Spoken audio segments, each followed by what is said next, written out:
எனக்கு கல்யாணம் ஆகி 14 வருஷம் ஆகுது. 3 வருஷம் தான் என் புருஷனோட நான் இருந்தேன். அதுக்கப்புறம் 7 வருஷம் நாங்க பிரிஞ்சிருந்தோம். பிரிஞ்சிருந்து 8வது வருஷம் நான் அவரோட சேர்ந்து என் பையனுக்காக சேர்ந்தேன். அதே அவங்க சின்ன பையனா இருக்கும் போது என் பையன் கெட்டு போயிடுவான்னு சொல்லிட்டு அவரை விட்டு வந்தவதான் நானு. தனியா வாழ்ந்தேன். எனக்கு அது ரொம்ப ஃப்ரீடமா இருந்துச்சு. ஜாலியா இருந்தேன். எந்த பிரச்சனையுமே இல்லை, எந்த குறையுமே இல்லை. பணமோ சொந்தமோ எல்லாமே என் கூட இருந்துச்சு. ஆனா என் பையன் ஒருத்த 7 வயசு ஆனதுக்கு அப்புறம் அவன் கேட்டான், அம்மா எனக்கு அப்பா வேணும் அப்படின்னு சொல்லணும். அப்போ நான் வந்து இந்த டிவோர்ஸ்ன்றது எதுக்கு?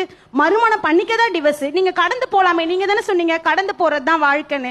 கடந்து போக வேண்டியது தானே. வேண்டாம் நார்மலா கடந்து போலியேமா, அதனால தானேமா நான் செலிப்ரேஷன் பண்ணேன். ஓகே சார், நீங்க வந்து உங்களுடைய தனிப்பட்ட வாழ்வு நீங்க கடந்து வந்தது, அதனால அதை வந்து வெளிப்படுத்துறீங்க.